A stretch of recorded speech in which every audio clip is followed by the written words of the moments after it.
Bismillahirrahmanirrahim. Assalamualaikum warahmatullahi wabarakatuh. Salam sang sejati. Sebagai seorang muslim, sudah menjadi kewajiban bagi kita untuk percaya bahwa mengenal Tuhan serta mengakui akan ketuhanannya adalah asas daripada segala agama dan keyakinan. Seperti hukum kausalitas yang mengatakan bahwa setiap sesuatu yang bersandar kepada selain daripadanya, maka itu adalah sebab. Karena semua yang ada di dunia ini memiliki sebab. Oleh karenanya, pastilah ada sesuatu yang keberadaannya adalah wajib atau wujud. Seperti zat yang maha sempurna dan tidak terbatas. Pertama-tama, kita harus mengenal kepada Tuhan dan mengakui ketuhanannya. Kedua, kita harus memiliki keyakinan atau tasdik terhadap wujud Tuhan yang maha nyata. Ketiga, setelah kita memperoleh pengetahuan tentang wujud Tuhan, maka kita diwajibkan untuk memahami keesaan Allah yang meliputi segala sesuatu. Keempat, adalah tahapan ikhlas, yakni kesempurnaan tauhid yang diwujudkan dalam bentuk penerimaan apapun yang telah Tuhan berikan. Terakhir, kita harus menafikan sifat dan wujud zatnya, karena Tuhan adalah wujud yang mutlak serta maha tidak terbatas. Jadi setiap orang harus memiliki keyakinan akan keberadaan Tuhan dan mempraktekkan pengakuan akan keesaan Allah Azza wa Jalla.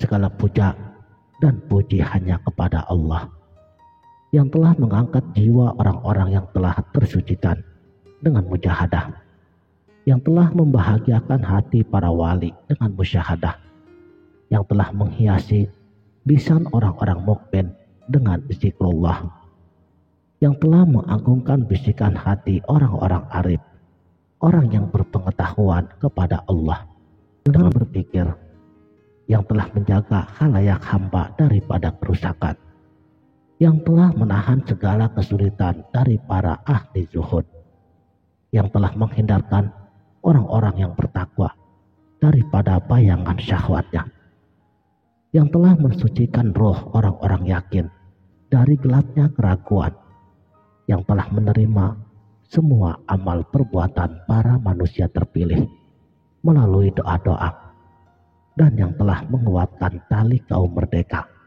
dengan ikatan tauhid yang kokoh.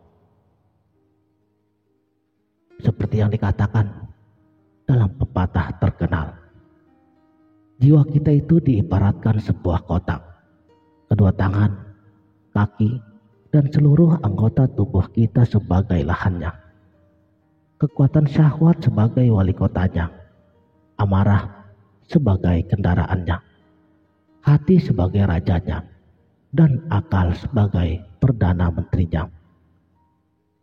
Sang raja bertugas mengatur segenap aparaturnya agar kondisi kerajaan tetap stabil, karena sang wali kota atau syahwatnya adalah pembohong, acuh tak acuh, dan ambisius. Demikian pula kendaraan, yaitu amarah. Ia teramat jahat, pembunuh, dan perusak. Jika sejenak saja sang raja meninggalkan mereka dalam keadaan aslinya, maka mereka akan menguasai kota dan merusaknya. Makanya sang raja wajib berkonsultasi pada sang menteri dan menjadikan sang wali sebagai bagian transportasi di bawah pengawasan sang menteri.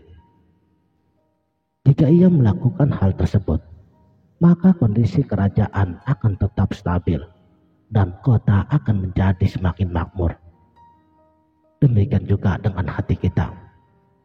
Makanya kita harus mampu menjadikan akal, syahwat, dan amarah kita itu tetap berada di bawah kekuasaan kita, sampai kondisi jiwa kita menjadi lebih stabil dan bisa mengantarkan pada sebab-sebab kebahagiaan, yaitu mengetahui hadirat ilahi.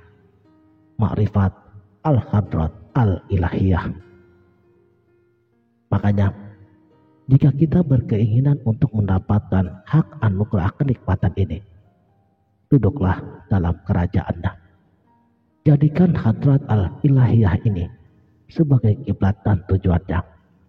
Jadikan akhirat sebagai tanah air dan akhir keputusannya. Jadikan jiwa sebagai kendaraannya dan dunia sebagai rumahnya. Kedua tangan dan kedua kaki kita sebagai pembantunya. Akal sebagai menterinya, syahwat sebagai karyawannya, amarah sebagai angkutannya, dan indrawi kita sebagai mata-matanya. Karena dari masing-masing bagian tersebut, semuanya adalah cerminan dari setiap alam yang menghimpun semua keadaan mengenai keadaan alam-alam lainnya. Daya khayal di bagian permukaan otak, seperti seorang komandan yang bertugas menghimpun semua informasi para mata-matanya. Daya hafalan pada bagian tengah otaknya, itu bagaikan pemilik peta yang bertugas menghimpun penggalan-penggalan daripada tangan sang komandan, yang kemudian disampaikan kepada akal. Jika kita melihat salah satu daripada mereka melanggar batasannya, seperti syahwat dan amarah, maka kita harus berusaha keras, bermujahadah untuk menaklukkannya. Tetapi ingat bahwa mujahadah ini bukan untuk membunuh syahwat dan amarah, sebab kerajaan tak akan bertahan tanpa keduanya. Dan jika kita dapat melakukannya, maka kita adalah orang yang berbahagia. Karena hati setiap diri memiliki dua pintu ilmu. Satu untuk mimpi dan yang lainnya untuk ilmu sadar. Pintu untuk ilmu realitas zahir. Pada saat manusia tertidur, pintu-pintu indera tertutup. Dibukakanlah pintu batin dan disingkapkan realitas alam gaib dari alam malakut dan lauh mahfuz seperti cahaya yang terang benderang. Kami berikan kepadanya rahmat dari sisi kami, dan yang telah kami ajarkan kepadanya di antara ilmu-ilmu dari sisi kami. Surat Al-Kahfi ayat 65. Jalan seperti ini tidak akan dapat dipahami tanpa melalui latihan. Dan jika tidak dapat dihasilkan dengan rasa, maka ia pun tak bisa dihasilkan melalui pengajaran. Yang seharusnya dilakukan adalah mempercayainya, sehingga kita bisa mendapatkan kebahagiaan seperti mereka. Dan ini adalah sebagian daripada keajaiban hati. Siapapun yang tidak melihat, ia tidak akan mempercayainya. Sebagaimana firman-Nya, yang sebenarnya mereka mendustakan apa yang mereka belum mengetahuinya dengan sempurna, padahal belum datang kepada mereka penjelasannya. Surat Yunus ayat 39. Dan jangan juga kamu mengira bahwa apa yang saya sampaikan ini hanya dikhususkan untuk para nabi dan para walinya saja. Sebab esensi seluruh diri anak Adam dari asal penciptaannya memang untuk tujuan seperti ini. Makanya betapa pentingnya menjaga kondisi hati kita. Jika nafsu dan kemaksiatan mendominasinya, maka ia tidak akan bisa mencapai derajat ini. Hal ini sebagaimana yang telah disabdakan oleh baginda Nabi Shallallahu Alaihi Wasallam. Semua yang terlahir berada dalam fitrah Islam. Dan Allah berfirman, Allah mengambil kesaksian terhadap jiwa mereka, seraya berkata, bukankah aku ini Tuhanmu? Dan mereka menjawab, betul, Engkaulah Tuhan kami. Begitulah anak Adam, fitrahnya adalah mempercayai akan ketuhanan Allah.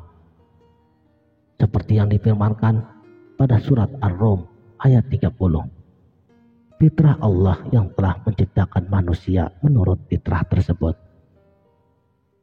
Jadi para nabi dan para wali adalah anak Adam. Sebagaimana firman Allah, katakanlah hai Muhammad, bahwasanya aku hanyalah seorang manusia seperti kamu. Surat Al-Fussilat ayat ke-6. Jadi esensi setiap diri, siapapun yang menanam pasti akan memetik. Siapa saja yang berjalan pasti akan sampai. Siapa yang memohon pasti akan mendapatkannya. Permohonan tidak akan berhasil tanpa mujahadah, dan permintaan seorang yang arif telah melalui jalan ini. Jika dua hal ini berlaku pada diri kita, maka Allah telah berkehendak menganugerahi kita kebahagiaan dengan hukum azali, sehingga kita akan dapat mencapai derajat seperti ini. Sekianlah. Terima kasih telah menonton. Wabillahi taufik wal hidayah. Wassalamualaikum warahmatullahi wabarakatuh.